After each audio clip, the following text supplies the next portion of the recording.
"Oh my God!" shouted Nicholas Ferris as he opened his baby's nursery door. The scene froze him where he stood. His 3-month-old son, Michael, was in the arms of the housekeeper, Fiona Miller, smiling for the first time since he was born. But that wasn't what shocked him most. The little boy's tiny hands were tangled in a blonde wig he'd just yanked off the woman's head. Fiona stood there with her scalp completely bare, eyes wide with panic, desperately trying to cover her head with one free hand. "Mr. Nicholas, I can explain," she stammered, tears already gathering, but before she could say anything more, something extraordinary happened.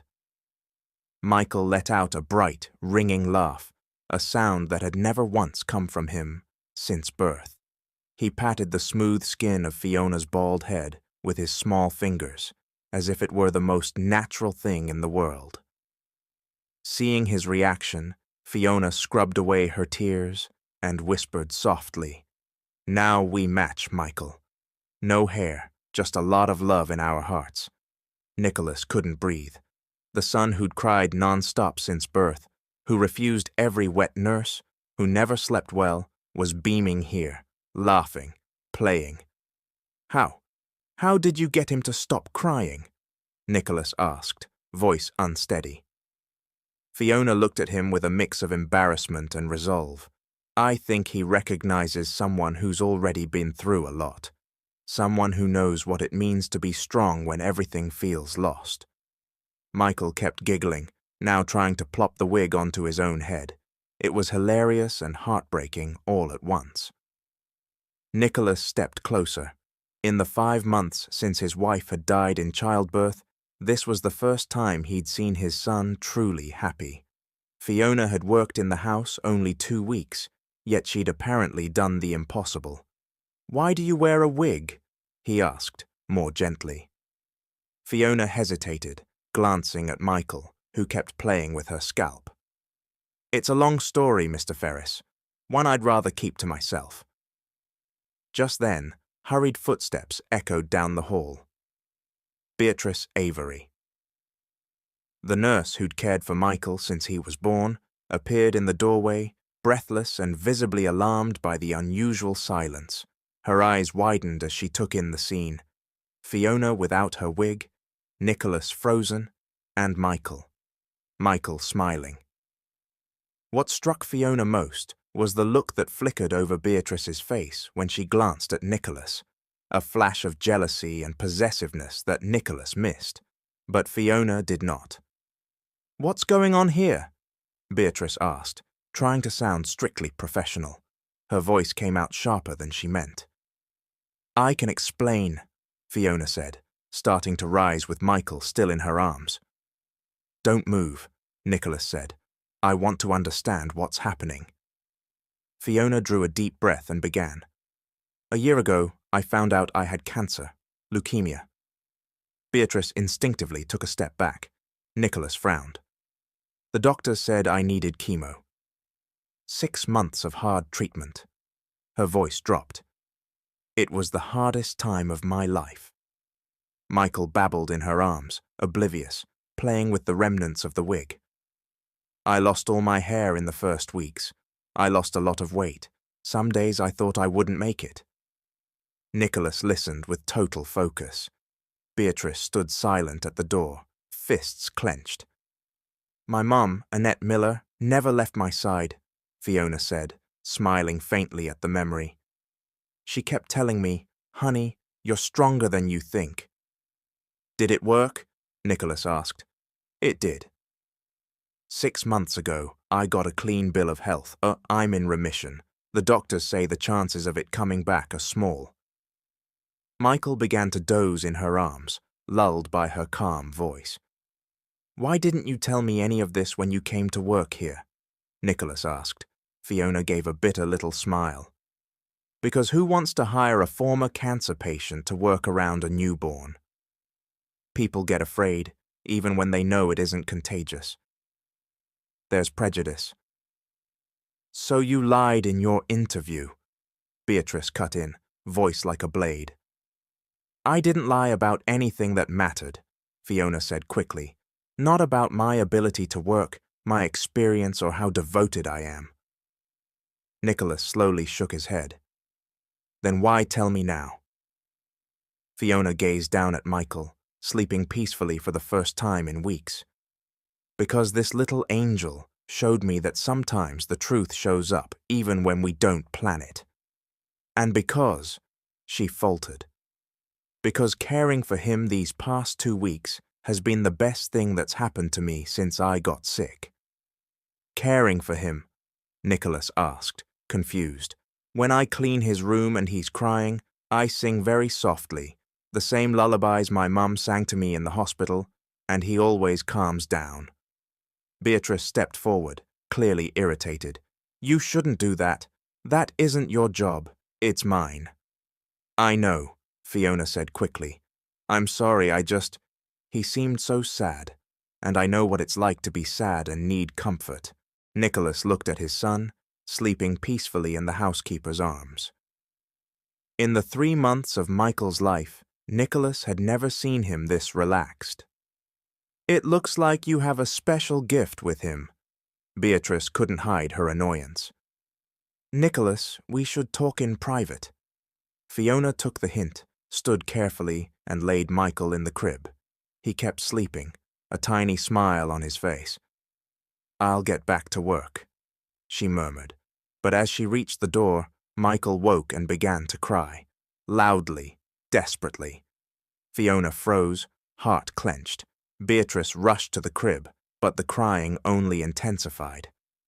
It's just a coincidence, Beatrice said, trying to soothe him. He'll get used to it. Michael cried as if losing something precious.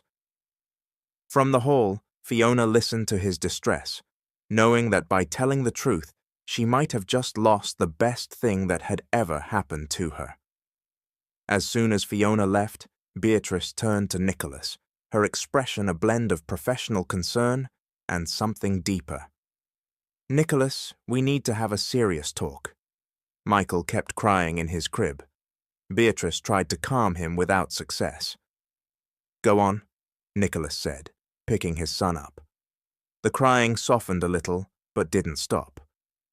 Don't you think it's strange that she omitted something so important? Cancer isn't a little cold, Nicholas. She said she's in remission. She said. How do we know it's true? What if she lied about that too?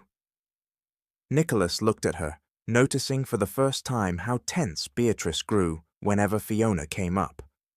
Why does this worry you so much? He asked. Beatrice hesitated.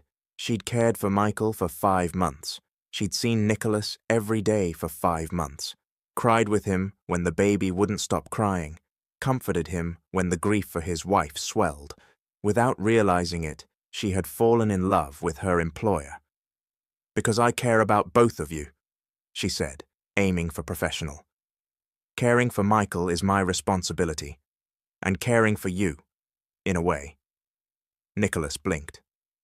Caring for me? You've been through so much. You lost Carla were in childbirth. You've been alone with a baby who never stops crying. I want to protect you too. Her voice softened, almost intimate. Nicholas grew uncomfortable.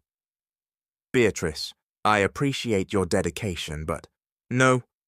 But, Nicholas, you need someone completely honest, someone you can trust. Michael kept crying. Beatrice tried to take him again, and the crying grew louder. Why won't he stop? Nicholas asked, frustrated. It'll pass. He just got used to her being around for a few days. Babies are like that. Just then, the sound of singing drifted from the hall, Fiona humming softly as she cleaned. Michael stopped crying immediately. He turned his head toward the voice, a small smile appearing on his face. Nicholas and Beatrice fell silent, watching his reaction. It's just a coincidence, Beatrice said quickly. Babies get distracted by any noise. But when Fiona stopped singing, Michael began to cry again. This isn't a coincidence, Nicholas murmured. Beatrice felt the ground slip beneath her. She was losing Nicholas. to a housekeeper he'd only just met. "Nicholas, listen. I know you're impressed by Michael's reaction, but you have to use your head, not your heart," she said, moving closer and placing a hand on his arm. "A person who hides something that big could be hiding other things. How can you trust her?" Nicholas looked at his son, who cried when Fiona moved away. "But look at his reaction. Reaction isn't everything. Safety is more important," Beatrice said firmly. "What if she lied about being in remission? What if she's still sick? Can you risk your son's health?" For the first time since Fiona had told the truth, fear prickled Nicholas. What if Beatrice was right? What if he was risking his child because of a moment of emotion? "What do you think I should do?" he asked. Beatrice tried to hide a victorious smile. "I think you should keep her at a distance until we know for certain she's no risk." Michael cried louder, as if sensing the conversation sealing his fate. In the hallway, Fiona listened, feeling her heart crack. She knew she was losing the only good thing since her illness. The next morning, Fiona arrived for work, carrying a mix of hope and dread. She'd spent the night replaying her conversation with Nicholas, praying he'd understand. But as soon as she entered the kitchen, she sensed something had changed. The other staff. Mr. James, the gardener, and Mrs. Rose. The cook fell silent when they saw her, watching her with guarded looks. "Good morning," Fiona offered. "Morning," they replied, but neither met her eyes. She went to fetch cleaning supplies and overheard Mrs. Rose whisper, "Beatrice said she hid an illness, said the baby could be at risk." "What illness?" Mr. James asked. "Don't know, but if she hid it, it must be serious." Fiona's stomach twisted. Beatrice had spread the story. Twisted. Just then, Beatrice herself walked in. "Fiona, come with me. We need to talk." They stepped out into the garden. "Look," Beatrice began in a falsely maternal tone. "I understand your situation, but you need to understand mine." "What situation?" Fiona asked warily. "I'm responsible for Michael's health, and now I know you omitted important medical information." "Beatrice, I'm fully in remission. I'm no risk to anyone. How can I be sure? You already hid it once. I didn't lie." "I omitted," Fiona said. "That's different." Beatrice smiled thinly. "To the other staff, it isn't. They're worried. With reason, you told everyone. I only said you left out important medical information during hiring." "Which is true." Fiona saw the dirty game. "Why are you doing this to me?" "Doing what?" "Protecting a child." At that moment, Nicholas walked into the garden. Fiona's heart kicked. "Beatrice, Michael's crying again. Could you—" He stopped when he saw the two women facing off. "Actually," Beatrice said quickly, "I think we should hire a new nanny. Someone more trustworthy." "Trustworthy?" Nicholas frowned. "Someone who doesn't hide major health information. Someone fully transparent." Fiona's legs went weak. "Beatrice, you're exaggerating." "I'm being cautious." "It's my duty." Nicholas looked from one to the other. From upstairs, Michael's desperate crying filled the large house. "He's been crying since he woke up," Beatrice said. "I've already called a new nanny." "Great references. She'll be here this afternoon." Nicholas hesitated, glancing at Fiona. Maybe it's better to be sure." "Sure of what?" Fiona asked, tears rising. "That you pose no risk to my son." The words struck her like a slap. After all she'd endured, after opening up, after the bond she'd formed with Michael, she was being pushed out again. The baby's crying climbed higher, more desperate. "He needs me," Fiona whispered. "He needs safety," Beatrice shot back. "And you can't guarantee that." Michael cried harder, as if he could feel he was losing his only source of comfort. Nicholas shut his eyes, torn. Fiona, he said at last, until I'm absolutely sure there's no risk, it's better you don't go near Michael. Her world collapsed a second time, this time not from a failing body, but from someone's doubt. Please, Mr. Ferris.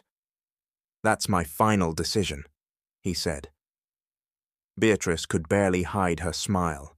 Above them, Michael's cries rang through the house like a plea no one seemed willing to hear. Fiona spent the afternoon cleaning with a broken heart. Every time she passed Michael's nursery, she heard his desperate crying. Beatrice was inside trying to soothe him, to no avail. Come on, Michael, hush, Auntie's here, Beatrice crooned, but he only cried louder. The other staff avoided Fiona. Mrs. Rose didn't even greet her. Mr. James looked away when they crossed paths. Everyone, please, Fiona tried in the service area.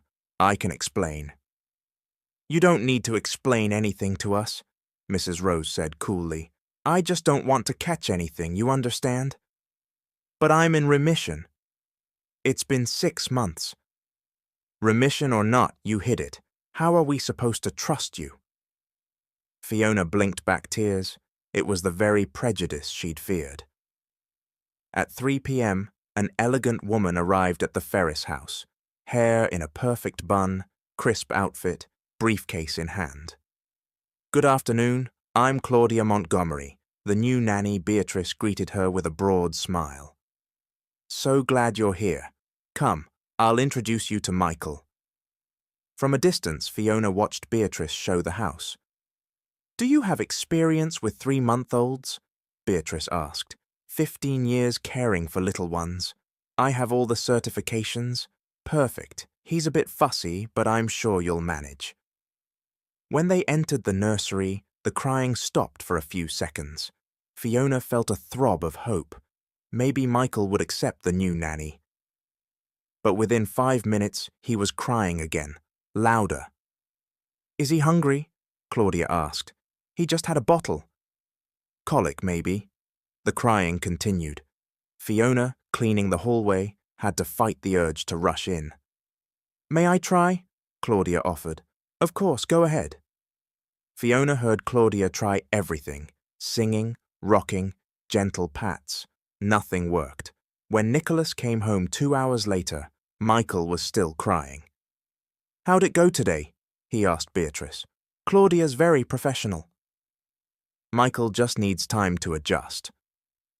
Nicholas walked into the nursery. The new nanny looked exhausted. I'm sorry, Mr. Ferris. I've never seen a baby this difficult. I've tried everything I know. Nicholas lifted his son. The crying eased a little, but didn't stop. From the hall, Fiona watched, heart breaking at his distress. It'll pass, Beatrice said, less confident than before. It's just a matter of time. Fiona began to hum softly in the hallway, the same lullaby she always used for Michael. The crying stopped instantly. Michael turned his face toward the sound, a small smile appearing. Nicholas, Beatrice, and Claudia stared in stunned silence. That's, Claudia began. Coincidence, Beatrice snapped. Just coincidence. But when Fiona stopped humming, Michael wailed again. Nicholas looked at Beatrice with an expression she couldn't read. Maybe we should rethink this. No, Beatrice blurted, louder than intended. I mean, we can't make decisions based on emotion. Michael's safety first. For the first time, Nicholas wondered if he was making the right choice. The following days were worse. Michael cried almost constantly. Claudia was at her wit's end, doubting herself. Mr. Ferris, in 15 years I've never dealt with anything like this, she admitted Thursday morning. Nicholas had dark circles under his eyes. Do you think something's wrong with him? Some illness? I don't know. Maybe we should see a pediatrician downstairs, cleaning. Fiona overheard and felt useless. She knew she could help, but she was forbidden to approach. Later, she caught a hallway conversation between Beatrice and Claudia. I'll be honest, Claudia said. This baby isn't typical. I've never seen a child this hard. He's been through a trauma, Beatrice replied. He lost his mother at birth. It's complicated. Even so, it's like he's rejecting everyone, as if he's attached to someone specific. Beatrice tensed. What do you mean? I'm not sure, but when that woman sang yesterday, he stopped crying immediately. Maybe she has a way with babies. Forget that, Beatrice said curtly. She can't go near Michael. It's dangerous. Dangerous how? She has health issues. It might be bad for him. What kind of issues? I'd rather not get into details. Just trust me. Fiona slipped away before they spotted her. She'd heard enough. Beatrice was spreading lies. Later, while Fiona was cleaning the living room, Nicholas appeared with Michael in his arms. The baby's cry was weak and tired. Fiona, Nicholas said, hesitant. She stopped cleaning at once. Yes, Mr. Ferris? Can I ask you something? Of course. Are you absolutely sure you pose no risk to Michael? Hope flickered in her chest. I have all the tests that prove I'm in remission. I can show you. Michael, who'd been whimpering, went silent at the sound of her voice. He turned toward her and stretched out his little arms. Nicholas watched closely. He remembers you. I think so. We bonded these 2 weeks. Could you sing something, just to see how he reacts? Fiona looked around, afraid Beatrice would appear. I shouldn't. Please, just one song. Fiona began to hum the lullaby softly, the one that always calmed him. It was simple, the kind her mother used to sing in the hospital. Sleep, little angel, sleep in peace. Mommy is here and won't go away. Sleep will hold you close, and dreams will rock you safe. Michael not only stopped crying, he smiled. He reached harder toward Fiona, cooing with contentment. Nicholas was moved by the transformation. How is this possible? He whispered. I think he feels I understand his sadness, that I know what it's like to go through hard times. Footsteps raced down the hall. Beatrice stepped into the room and saw the scene. What's happening? Her voice simmered with barely disguised anger. I just asked her to sing, Nicholas said. Look at him. Nicholas, we talked about this. You can't risk your son's health for a sweet moment. But he's calm. And what if she lied about remission? What if she's still sick? Beatrice moved closer to Nicholas. Can you risk your child's life? Sensing the tension, Michael started crying again. See, Beatrice said, he picks up when something's off. Fiona stepped back, defeated.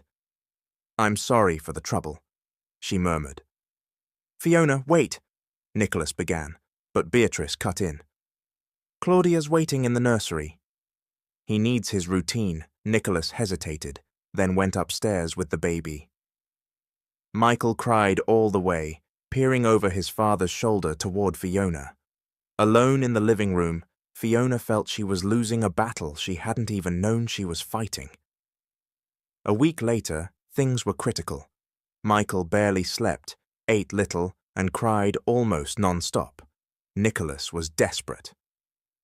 Doctor, he's lost weight, Nicholas said at an appointment. I'm really worried. The pediatrician examined Michael. Physically, he looks fine, but I see signs of severe stress. Stress? In a 3-month-old? Babies are more sensitive than we realize. Has anything changed in his routine? Nicholas thought. The only major change had been keeping Fiona away. We switched nannies a week ago. That could explain it. If he formed a strong bond with the previous caregiver, the separation can trigger this behavior. But she omitted health information.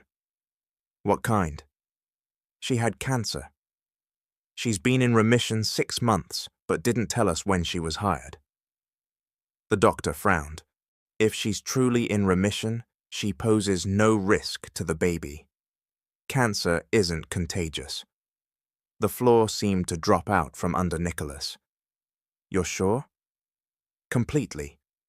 In fact, people who've been through serious illness often care for others more deeply. That may be why your son bonded so strongly with her. Back home, Nicholas found Beatrice trying to give Michael a bottle. He refused. "How is he?" Nicholas asked. "He barely ate." "Claudia says he only took a little this morning." Michael looked thinner. His eyes were dull, as if the will to live were ebbing. "Beatrice, the doctor said something I need to tell you." "What?" "He said cancer isn't contagious. If Fiona's in remission, she poses no risk." Beatrice swallowed. "But she hid it, Nicholas. How can we trust her?" "She didn't lie about being in remission." The doctor confirmed it. Michael began to cry again, a weak, tired sound. "He's wasting away, Beatrice," Nicholas said. "He's losing weight. He won't eat. He won't sleep. It'll pass. Just needs time." But Nicholas wasn't so sure anymore. He looked out the window and saw Fiona in the yard, cleaning the patio. Even from a distance, he could see sadness in her movements. What if we made a mistake? What kind of mistake? What if we separated Michael from the person he sees as, he faltered, as his mother? Panic flared in Beatrice's eyes. "Nicholas, you're being emotional. You can't make decisions based on feelings, and you. What are your decisions based on?" he asked. The question caught her off guard. She waited too long to answer. "On Michael's safety." For the first time, Nicholas sensed something off in her tone, something that made him wonder if Beatrice was being completely honest. Michael kept crying, and Nicholas felt he was failing to understand what his son was trying to tell him.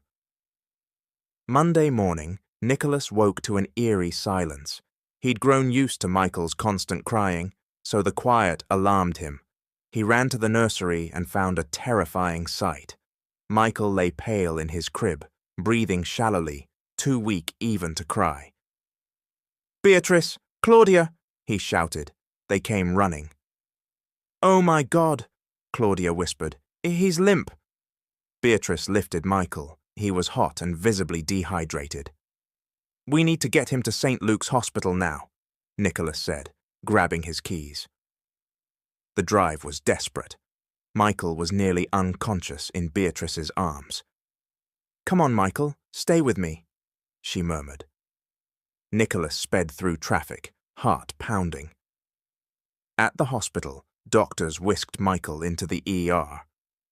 "What happened?" the physician asked. "He hasn't eaten well for a week." "He cries all the time, and this morning he was like this," Nicholas said. "We'll run some tests.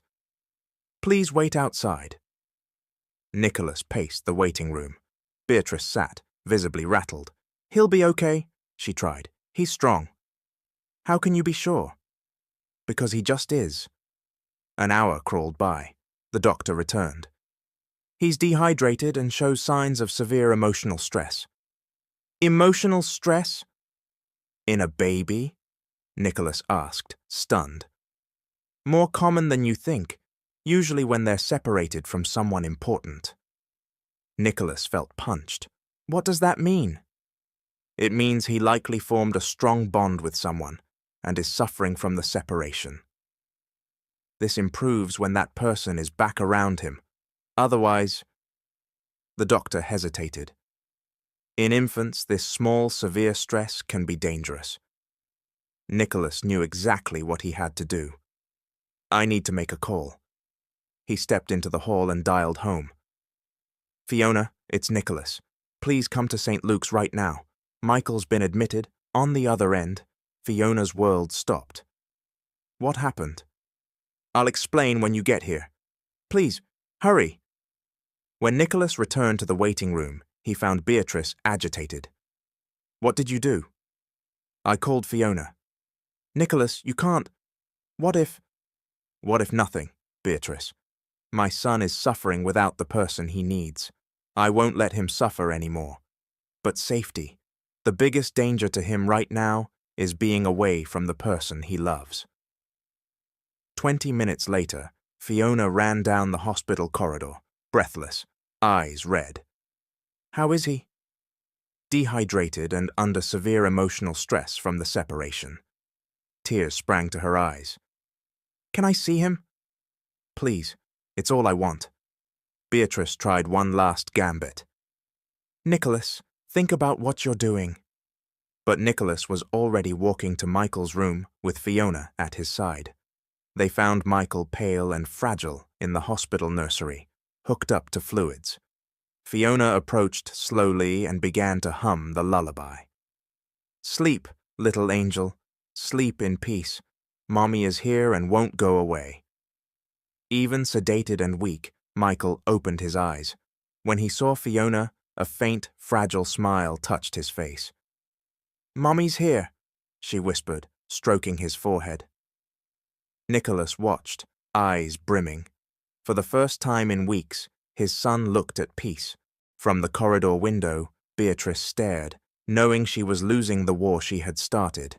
With Fiona in the room, Michael improved quickly. Within hours, he finished a full bottle and slept deeply for the first time in days. It's remarkable, the doctor told Nicholas. The improvement was immediate after she arrived.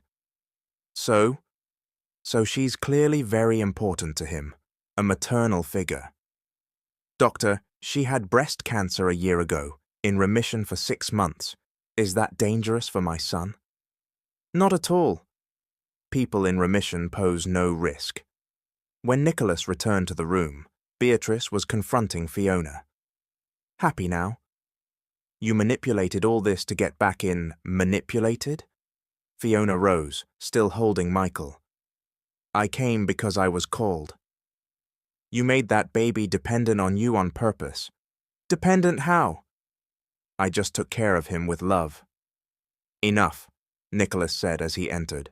The doctor confirmed she poses no risk. And you'll believe that just because a doctor said it? Beatrice snapped. Doctors make mistakes. Are you a doctor to argue? For the first time, Fiona pushed back.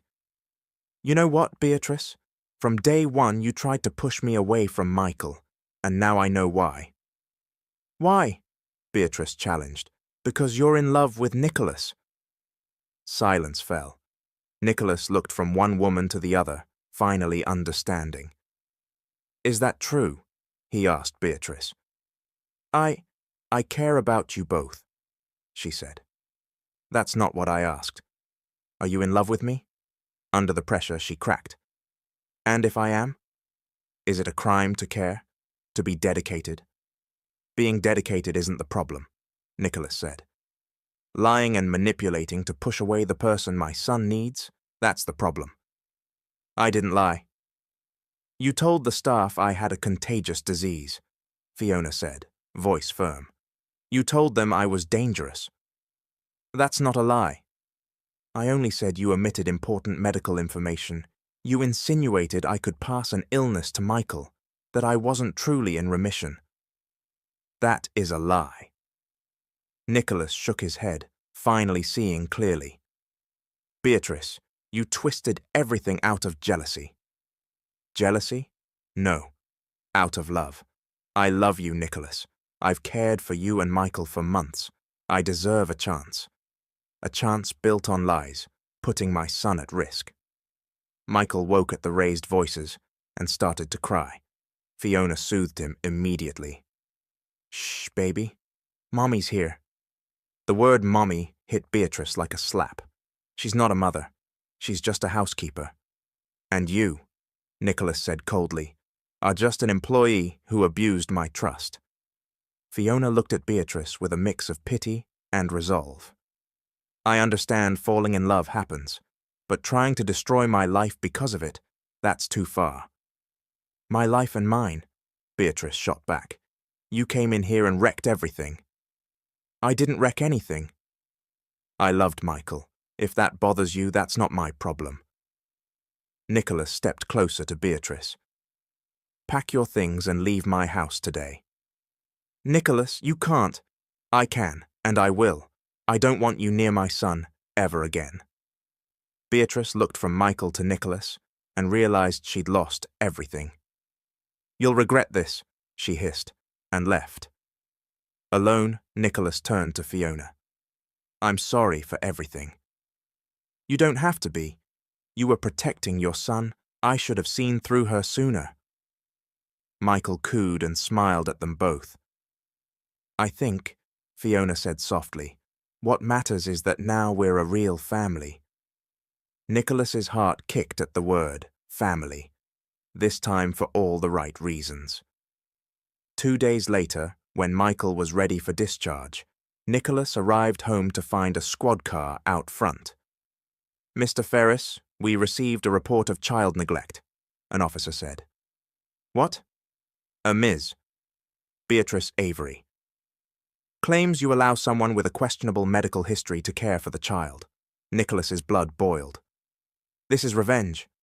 I fired her 2 days ago." "Even so, we need to take a look. May we come in?" He had no choice. The officers entered. Fiona was in the living room playing with a smiling, babbling Michael. "Are you Fiona Miller?" one officer asked. "Yes." "Can you show us your medical records? We have information that you omitted serious health issues." Fiona paled, but stood tall. "Of course. I have documents proving I'm in remission." She fetched the folder. The officers reviewed it carefully. "According to these, you've been in remission for 6 months." "Exactly. And why didn't you disclose this when you were hired?" Fiona drew a breath. Fear of prejudice. Many people won't hire former cancer patients, even in remission. The officer looked at Michael, smiling in her arms. "The child appears well cared for, and happy." "Because she takes excellent care of him," Nicholas said. "He was wasting away when she was kept from him. He had to be hospitalized," the officers conferred, then turned to Nicholas. "We see no evidence of neglect. The child is clearly well cared for. The report appears unfounded, as I suspected." After they left, Nicholas faced Fiona. "She won't give up easily." "I know, but I won't let her scare me." That afternoon, while Fiona bathed Michael, the phone rang. "Hello?" "Fiona, this is Marissa from the hospital where you were treated." "Hi, Marissa. Everything okay? A woman called here asking for your medical information. Said she worked with you and needed details." Fiona's stomach lurched. "And what did you say?" "Nothing, of course. Medical info is confidential, but I thought you should know. Thank you for telling me." When she hung up, Fiona realized Beatrice was digging into her past, looking for ammo. That night, Nicholas found Fiona in the kitchen, making Michael's bottle. "You're worried. Your ex-employee called the hospital where I was treated. She's trying to get information about me." "Oh, what kind of information?" "I don't know, but a scorned woman can be dangerous." As if on cue, the phone rang again. Nicholas answered. "Hello?" "Nicholas." It's Beatrice. Fiona could hear her voice on the line. "What do you want?" "To give you important information about your precious housekeeper." "I'm not interested." "You will be when you learn she lied again. She didn't tell you the whole truth about her cancer, Nicholas. She didn't tell you there might be lasting effects, that she might not be able to have children." Nicholas hung up on her. He turned to Fiona. "Is that true?" Fiona lowered her eyes. "It might be. The doctor said it's possible. Why didn't you tell me?" "Because I didn't want you to see me as broken." Defective Nicholas stepped closer. "Fiona, look at me." She lifted her eyes, braced for disappointment, but saw only understanding. "I don't care whether you can have more children. You saved Michael. That's what matters." Tears filled her eyes. "Thank you for understanding. But no more secrets. If we're going to raise Michael together, we need complete trust." "Together?" she breathed, heart racing. "Fiona, do you want to be an official part of this family?" Before she could answer, The crash of breaking glass echoed from the living room. They ran in to find a rock on the rug with a note tied to it. Nicholas opened it and read, "If I can't have you, you won't have peace." Fiona clutched Michael tighter. Beatrice wasn't done. The next morning after the rock incident, Fiona went to her mother's house in pieces. Annette Otzes received her with open arms. She hadn't seen her daughter cry like this since the illness. "What happened, honey?" "Mum, I lost everything again." Fiona told her everything, the job, the bond with Michael, the feelings growing for Nicholas, and now Beatrice's threats. "That woman won't stop until she destroys me." "And you're going to let her?" "What can I do? She has more power, more influence, but you have something she never will." "What?" "The truth, and that baby's love." Meanwhile, at the Ferris house, Nicholas paced with Michael in his arms. The baby had cried non-stop since Fiona left the night before. "He won't stop," Nicholas muttered. Claudia, who had stayed to help, looked exhausted. "Mr. Ferris, I've tried everything. He won't take the bottle, won't sleep." "I know what he wants," Nicholas said, staring out the window. "He wants Fiona." "After last night?" "Last night only showed me how dangerous Beatrice is, and how important Fiona is to him." Michael wailed louder, as if agreeing. "Mr. Ferris," Claudia said carefully, "may I offer an opinion?" "Please." "In 15 years, I've never seen a bond this strong. It's like she's—" His mother Nicholas closed his eyes. He knew she was right. "Do you think I'm irresponsible for letting her care for him?" "On the contrary. It would be irresponsible not to." That afternoon, Nicholas made a decision. He called a private investigator he knew. "Robert, it's Nicholas Ferris. I need to hire you." "What's up?"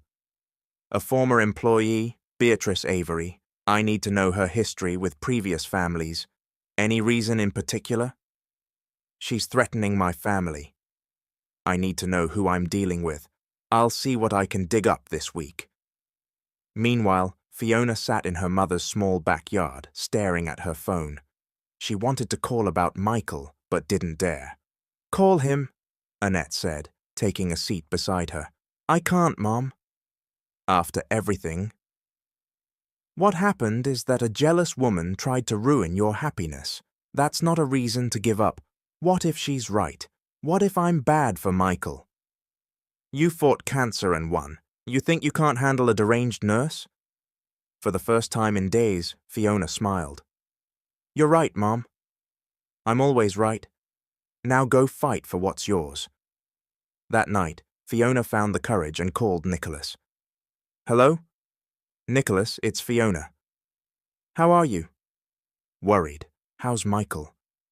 "Crying since you left." "He won't eat, won't sleep." Fiona's heart tightened. Could I sing to him over the phone?" "Of course. He's right here." Nicholas held the phone by Michael's ear. Fiona hummed the lullaby. On the other end, the baby's crying stopped at once. "It worked," Nicholas said, choked up.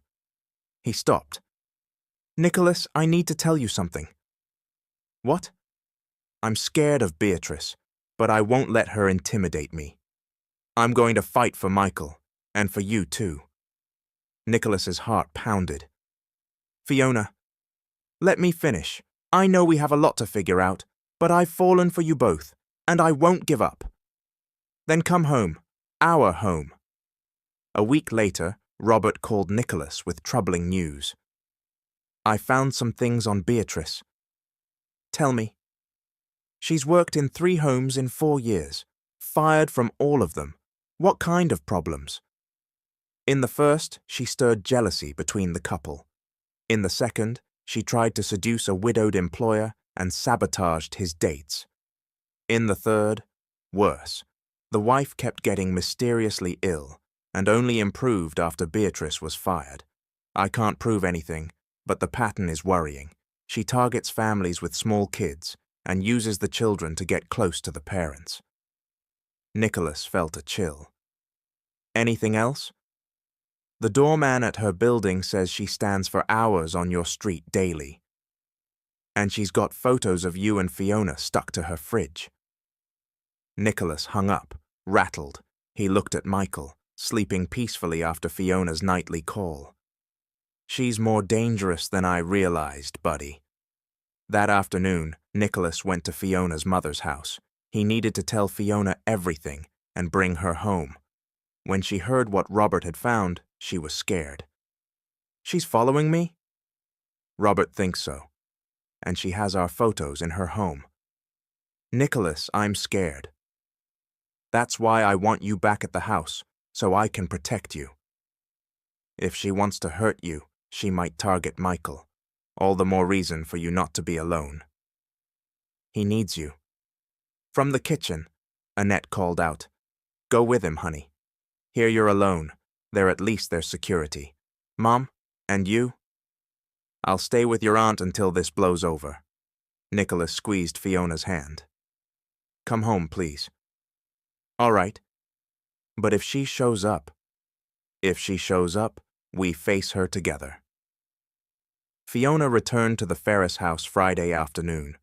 Michael was in the nursery when she arrived. At the sound of her voice, he began to babble happily. "Hi, my prince." Mommy's back. Nicholas watched from the doorway, smiling. "He slept better this week because of your calls, and I slept better, knowing he was okay." They went downstairs and Nicholas poured coffee. "Fiona, we need to talk about something."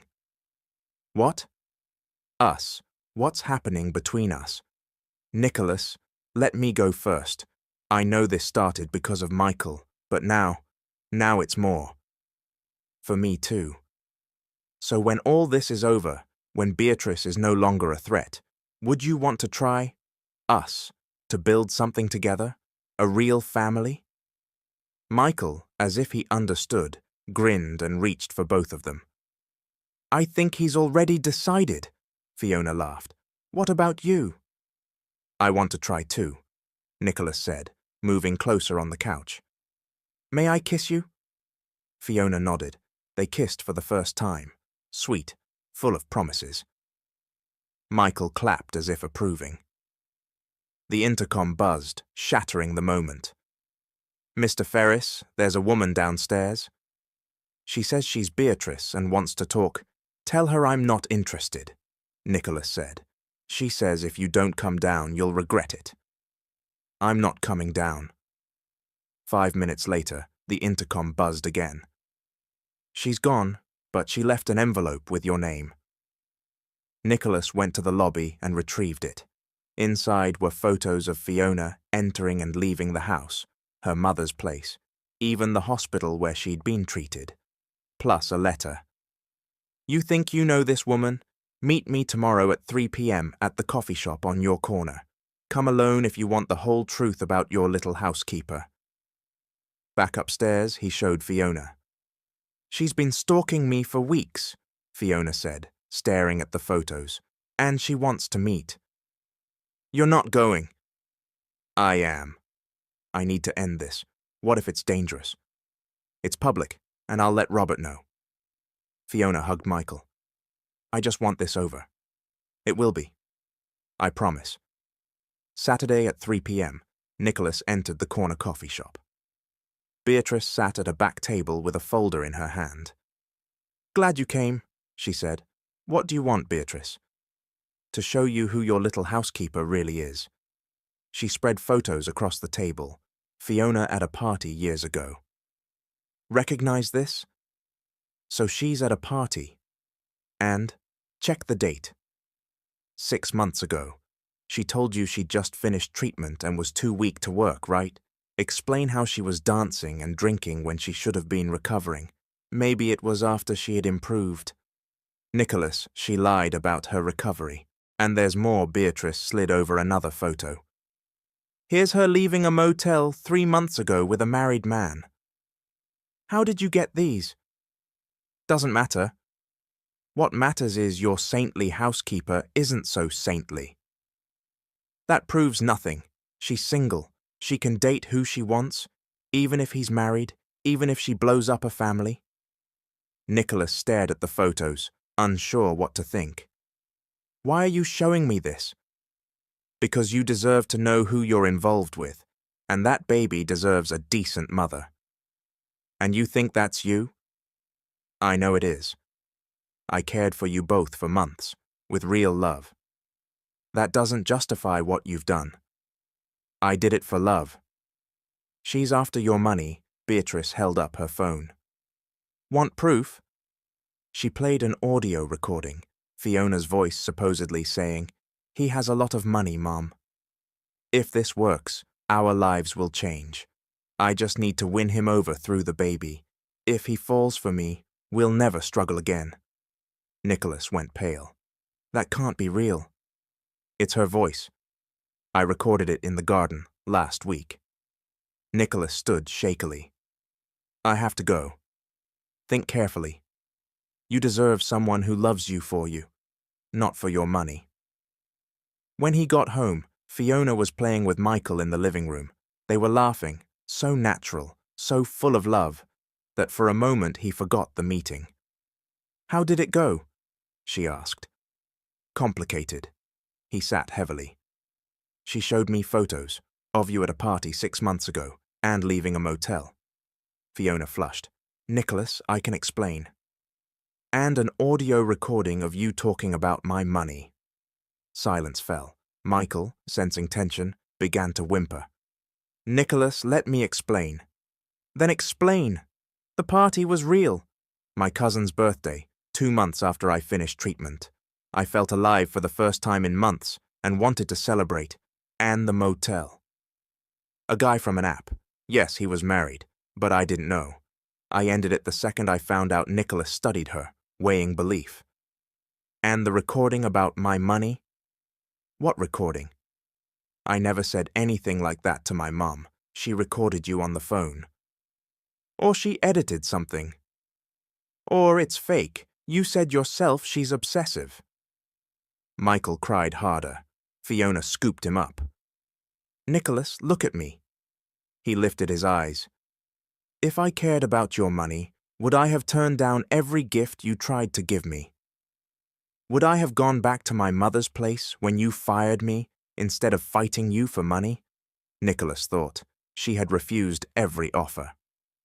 And most important, she said, do you think anyone could fake this love I have for your son for months on end? Michael had stopped crying, watching Nicholas as if asking him to believe her. I don't know what to believe. Then believe what you see. What you feel. Nicholas looked at Fiona cradling Michael with such tenderness, and at Michael, who only smiled when she was near. Do you swear you never cared about my money? I swear on everything sacred. I swear on Michael's life. And about that recording, Nicholas, I've worked as a housekeeper for years. I earn an honest living. If I wanted a rich man, do you think I'd look for one in a house where I'm the help? It made sense. Nicholas felt foolish for doubting. Forgive me. Beatrice planted the seed, exactly what she wanted. Nicholas hugged them both. I won't let her do it again. What do we do now? We go to the police. With these photos, we can prove stalking. Will that stop her? It has to. We can't live like this. But Nicholas was wrong. Beatrice was far from done. Monday morning, Nicholas and Fiona filed a report at the police station, bringing the photos and detailing the threats. We'll investigate, the detective promised. In the meantime, be careful. Obsession can escalate. When they returned home, their front door was ajar. Stay behind me, Nicholas said, stepping in. The house was ransacked, drawers open, cushions tossed, closets rifled. Michael! Fiona ran to the nursery. He was in his crib, crying, but unharmed. Thank God, she breathed, scooping him up. Nicholas checked the rest of the house. Nothing valuable was missing, but a note lay on the kitchen table. Now you know what I'm capable of. If you want this to stop, Meet me today at 8 p.m. in the mall parking lot. Come alone. She broke into our home. Fiona trembled. She could have hurt Michael. That's why this ends tonight. Nicholas, it could be a trap. It could. But if we don't go, she'll keep escalating. Next time could be worse. That night, Nicholas and Fiona pulled into the mall parking lot at 8 p.m. They'd left Michael with Claudia, who would call the police if 2 hours passed without word. Beatrice leaned against a black car at the far end. Good you both came, she said. What do you want? Nicholas asked. I want you to stop this fake happy family act. It's not fake, Fiona said. We love each other. Love? Beatrice laughed bitterly. You've known each other 3 weeks. And how long have you loved me? Nicholas shot back. Not months. I devoted my life to you, she said. To both of you. Devotion or obsession? Fiona asked. Beatrice turned on her, eyes full of hate. You shouldn't even be here. You should know your place. My place is with them, Fiona said. Yours is far away from my family. It isn't your family, Beatrice snapped. Never was. It's hers, Nicholas said, nodding to Fiona. She didn't lie about what matters. Which is, Beatrice demanded, that she loves Michael, and she loves me. Beatrice pulled an envelope from her bag and tossed more photos on the asphalt. Fiona in the hospital during treatment. You know she might not be able to have children, right? Her treatment could have affected her fertility. Nicholas looked to Fiona, who lowered her eyes. Is that true? It's a possibility. The doctors said it could happen, and you didn't tell me because I didn't want you to see me as defective. Nicholas squeezed her hand. It changes nothing. Michael is our son. If we can't have more, he's more than enough. What a touching scene, Beatrice sneered. But you're forgetting one thing. What's that? I won't allow it. She popped the trunk and revealed a can of gasoline. If I can't have the family I want, no one will. Beatrice, you're out of your mind. Out of my mind with love. And people out of their minds with love do crazy things. What do you want us to do? Nicholas asked, trying to keep her calm. I want her gone from your life forever. If she disappears, and you give me a chance, I'll leave you alone. Fiona leaned close to Nicholas. Do it for me, she whispered. Agree and we'll handle the rest. Nicholas understood. Fine, Beatrice. You win. Really? She's leaving tonight? She is. Beatrice smiled for the first time in weeks. I knew you'd choose me. She slid the gas can back into the trunk and stepped toward Nicholas. Now we can be a real family. Nicholas signaled subtly to Fiona. She'd already called the police. There's something you should know, Beatrice. What? I'll never love you. Not now, not ever. I love Fiona, and she's not going anywhere. Beatrice's face contorted. You tricked me. She bolted for the trunk, but sirens wailed through the lot. Police! Hands up. Beatrice froze, looking from Nicholas to Fiona to the approaching officers. If I can't have you, she screamed, no one will. She grabbed the gas can and began to pour, but officers were faster. 2 tackled her before she could light anything. You ruined my life, she cried as they cuffed her. I loved you. I cared for you. Ma'am, you have the right to remain silent, an officer said. As Beatrice was led to the cruiser, still ranting, Nicholas pulled Fiona into an embrace. It's over, he said. Finally over. Are you sure?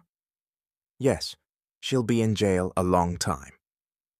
They returned home to find Michael sleeping peacefully in Claudia's arms. How'd it go? She asked. She was arrested, Fiona said. She won't bother us again. Claudia smiled. Then you're safe now. Nicholas looked at Fiona and Michael. We can finally breathe. Fiona took Michael. He smiled in his sleep, as if he knew the danger had passed. "And now," she whispered, "now we build our life the right way, without fear."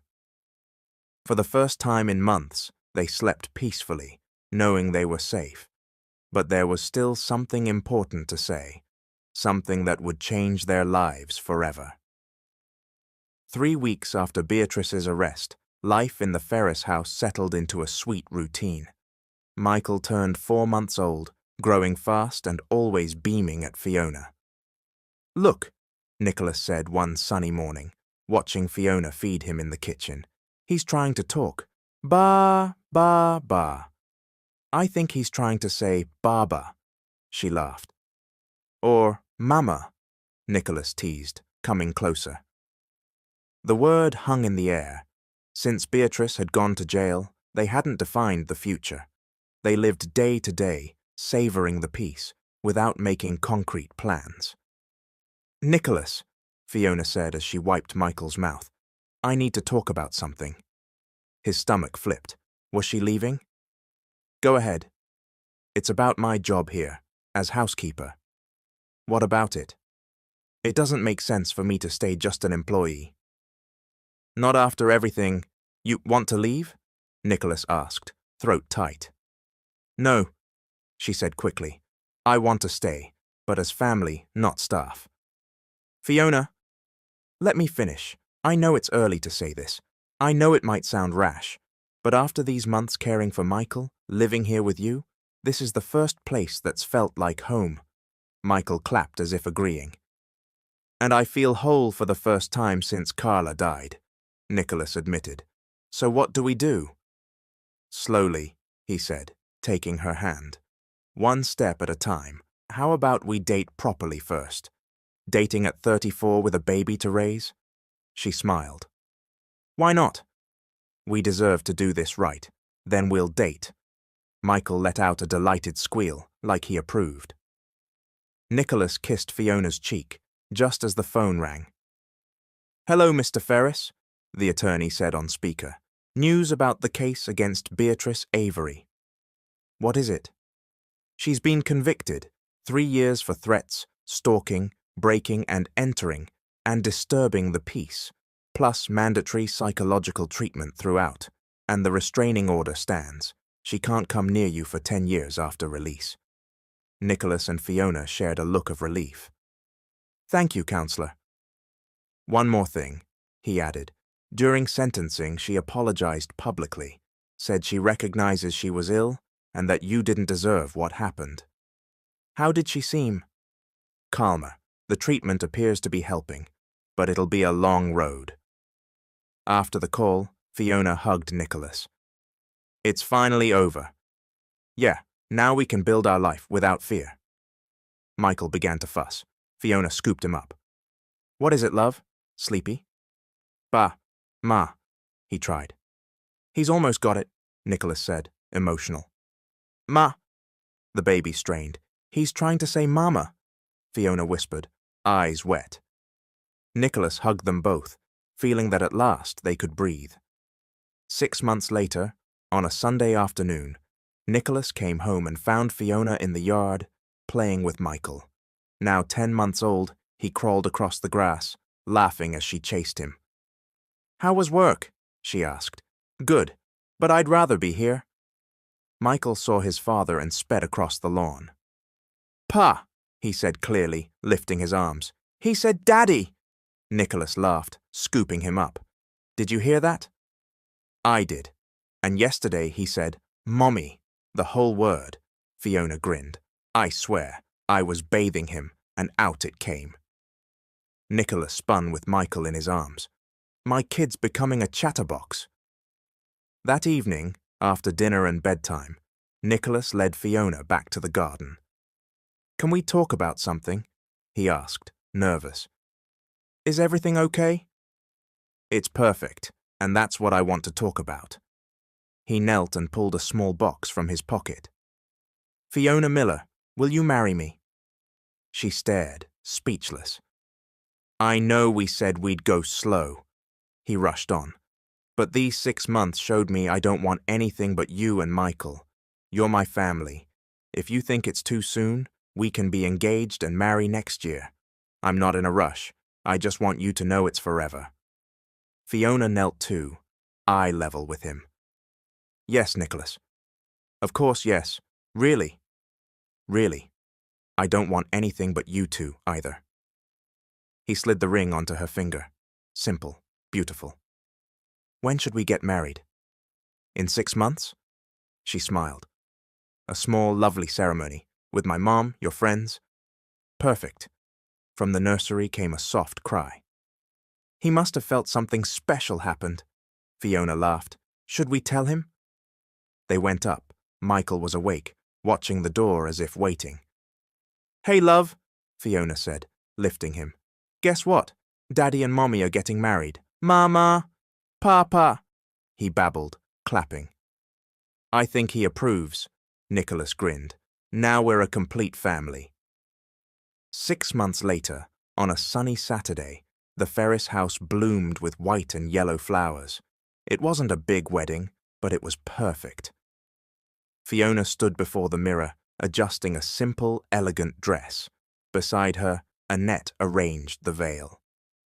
"You're radiant, honey." "I'm nervous, Mom." "Normal, but look how far you've come. From hospital, through joblessness to here. You're a warrior. Sometimes I still can't believe it." "Believe it. You deserve it." A light knock. Claudia entered with Michael in her arms. Now a year and 4 months old, he wore a tiny blue suit. "The groom's getting antsy downstairs," Claudia teased. "And Michael?" Trying to say wedding non-stop comes out like wedding. Fiona took him. "Today, Daddy and Mommy get officially married. You're our ring bearer. Wedding," Michael said clearly, making them all laugh. Down in the garden, Nicholas straightened his tie for the 10th time. Robert, now a friend, stood beside him as best man. "Relax," Robert said. "It'll be over in minutes." "What if she changes her mind?" "After everything you've been through?" Impossible. The music began, the instrumental version of Fiona's lullaby. Guests turned toward the door. First Claudia, then Michael, toddling down the aisle with Annette's help, carrying the rings on a little pillow. He tripped once, then continued, determined. "Daddy!" he shouted when he saw Nicholas, drawing laughter. And finally, Fiona. Nicholas's eyes stung. She was beautiful, her smile lighting the whole garden. When she reached him, he whispered, "You're perfect." "So are you," she whispered back. The pastor began. "We are gathered to celebrate the union of Nicholas and Fiona, who have been a family in their hearts for some time, and today make it official." In Annette's arms, Michael babbled like he wanted to take part. "Weddin'," he proclaimed, and everyone laughed. "Nicholas," the pastor continued, "do you take Fiona to be your wife, to love her in joy and in sorrow, in health and in illness?" "I do, and I promise to be the best husband and father I can be." "Fiona, do you take Nicholas to be your husband, to love him in joy and in sorrow, in health and in illness?" "I do, and I promise to care for our family with all my love." "The rings, please." Michael tried to deliver them himself, but dropped one. Nicholas picked it up, chuckling. "Thanks, buddy." "With this ring, I take you as my wife," he said, sliding it onto her finger. "With this ring, I take you as my husband," she said, sliding his on. "By the power vested in me, I now pronounce you husband and wife. You may kiss the bride." The kiss was sweet, full of love. Guests applauded, but the best sound came from Michael. "Daddy! Mommy!" he crowed, clapping. "First family photo," the photographer called. The three posed together, Nicholas and Fiona kissing, Michael between them making a goofy face, the perfect picture of a family that had overcome everything. Later at the little reception, Michael toddled from person to person, showing off his parents. "My daddy." My mommy, he said proudly to anyone who'd listen. He's bragging, Robert laughed. With good reason, Nicholas said. He helped make this family happen. When night fell and the guests had gone, the three of them sat in the quiet garden. And now? Fiona asked. Now we live one day at a time. Happy, Nicholas said. Sleepy, Michael snuggled between them on the bench. Fiona began to sing softly. Sleep, little angel, sleep in peace. Nicholas joined. He'd learned the song. Mommy is here and won't go away. Sleep will hold you close, and dreams will rock you safe. They finished together. Michael fell asleep right there, under the stars, between his parents. It was the perfect ending to a long road of struggle, love, and family. Did you like this story? Do you think Beatrice got what she deserved? Do you think Fiona did the right thing by forgiving and moving on? Tell me in the comments. Until the next story. Thank you for listening. It's Mr. Hope again.